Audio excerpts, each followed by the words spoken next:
Assalamualaikum warahmatullahi wabarakatuh. Om Swastiastu, Namo Buddhaya, salam kebajikan. Selamat datang kepada Bapak Ibu para peserta pelatihan moderasi beragama di Balai Diklat Keagamaan Palembang. Alhamdulillah, mudah-mudahan dalam keadaan sehat semua. Bapak dan Ibu, kemarin sudah kita bahas kilas ya, bahwa salah satu alat yang bisa digunakan untuk menyelami persoalan sosial adalah menggunakan analisis iceberg atau iceberg analysis, atau biasa disebut juga analisis gunung es. Jadi ini merupakan salah satu alat untuk berpikir memecahkan persoalan-persoalan sosial yang cukup kompleks, termasuk juga persoalan sosial yang banyak terjadi di tengah-tengah masyarakat kita. Nah, pada kesempatan kali ini, sesi kali ini bersama saya, kita akan sama-sama menajamkan kembali pemahaman kita tentang analisis iceberg ini dan bagaimana implementasinya dalam memecahkan analisis kasus, dan menggunakan satu lagi yang disebut sebagai U proses atau proses U, sehingga kedua alat ini, yaitu analisis iceberg dan proses U ini, sama-sama bisa digunakan untuk memecahkan permasalahan sosial di tengah-tengah masyarakat kita. Bapak dan Ibu, kita kemarin sudah membahas tentang analisis iceberg. Mungkin ada yang masih ingat esensi dari analisis iceberg itu seperti apa?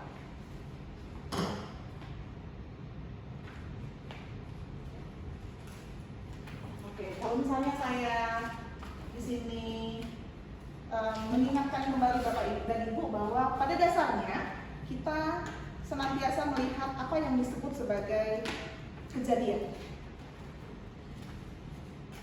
Kejadian ini biasanya tampak jelas sebagai sesuatu yang terlihat dengan secara kasat mata ya. Misalnya kejadian terjadinya pengrusakan rumah ibadah. Nah, itu merupakan sebuah kejadian. Kemudian tidak cukup sampai di situ saja, kita perlu menganalisis apa yang menjadi tren dalam kejadian tersebut. Sebentar.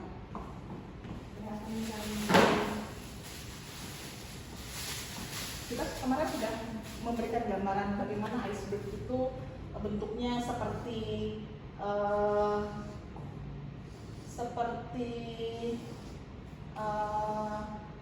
kelihatan besar di atas, tapi sebetulnya di bagian bawah sebetulnya dia mempunyai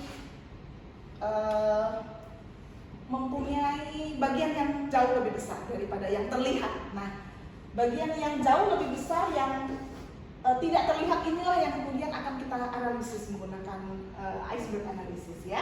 Setelah kita tahu ada kejadian, kita bisa menganalisis apa sih yang menjadi tren dan apa sebetulnya pola yang terjadi. Kemudian kita juga bisa melihat bagaimana dengan sistem dan strukturnya.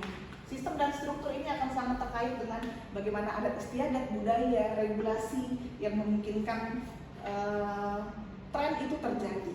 Kemudian dari sistem dan struktur kita bisa menganalisis sebetulnya apa sih yang menjadi mental model dari para aktor yang terlibat dalam kasus tersebut. Jadi bisa kita simpulkan bersama ya bahwa kejadian itu akan terkait dengan data, fakta, dan realita. Kemudian analisis tentang apa yang menjadi tren dan pola akan sangat terkait dengan kebiasaan apa yang sedang berlangsung, juga kecenderungan apa yang sedang terjadi. Kita kemarin sudah membahas baik apa itu kecenderungan dan apa itu kebiasaannya.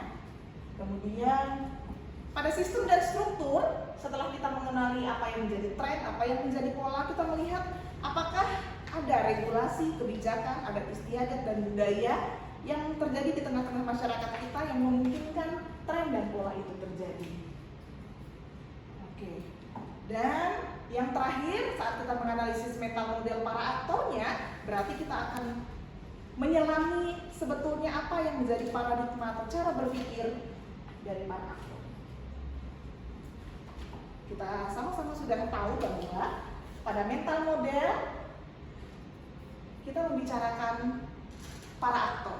Jadi mental model itu berbasis aktor. Pada Ibu peserta pelatihan moderasi beragama, ini adalah analisis iceberg yang bisa kita lakukan untuk menganalisis sebetulnya apa yang terjadi pada mental model para aktor ini.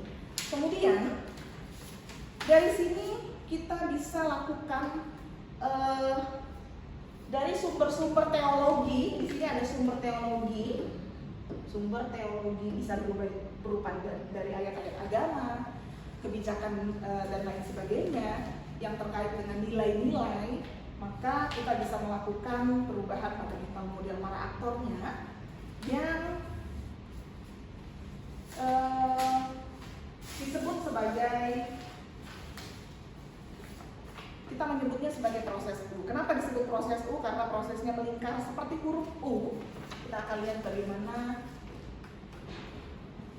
pertama kali kita melakukan apa yang disebut sebagai rethinking atau memikirkan ulang. Di sini berarti kemudian dari situ kita akan melakukan designing kembali, mendesain kembali atau merancang kembali, dan kita kemudian akan melakukan tindakan yang lebih tinggi daripada itu, yaitu reframing. Kemudian kita diharapkan akan bisa melakukan, menampilkan atau menstimulasi tokoh-tokoh untuk bisa melakukan reacting atau melakukan respon baru, menampilkan respon baru terhadap fenomena yang ada. Jadi kita bisa lihat dari proses U ini diharapkan pada gilirannya kita akan melakukan ini Bapak dan Ibu ya, akan melakukan menghadirkan adanya respon baru terhadap fakta-fakta yang ada dari proses reacting yang kita lakukan. Bapak dan Ibu, kita akan mendalami kembali proses U yang sudah kita pelajari dengan cara menganalisis kasus. Saya memiliki kasus untuk didiskusikan bersama. Analisis kasusnya adalah kita akan melakukan analisis kasus ya. Ya, analisis kasusnya adalah berkembangnya kelompok berpaham ekstrim. Ini kasus yang akan kita pecahkan bersama menggunakan analisis iceberg dan proses U. Berkembangnya kelompok berpaham ekstrim, namun Kementerian Agama belum berperan secara optimal. Saya akan membagi Bapak dan Ibu menjadi beberapa kelompok. Kelompok KP1 akan menjadi masyarakat, jadi akan membicarakan bagaimana dari analisis dari aspek masyarakatnya. Kemudian kelompok 2 akan menjadi tokoh agama, kelompok 3 akan menjadi ASN Kemenang, kelompok 4 akan menjadi pemerintah daerah, kelompok 5 akan menjadi kelompok intoleran. Silahkan bekerja sama untuk melakukan analisis iceberg dan proses U yang akan kita diskusikan kemudian, sehingga kita bisa memecahkan permasalahan yang tadi sudah saya sebutkan bersama-sama melalui 2 alat berpikir kita, yaitu analisis iceberg dan proses U. Terima kasih Bapak dan Ibu, saya memberikan waktu untuk kita bekerja sama dalam kelompok-kelompok. Sampai ketemu pada sesi pembahasan hasil pekerjaan kita. Assalamualaikum warahmatullahi wabarakatuh.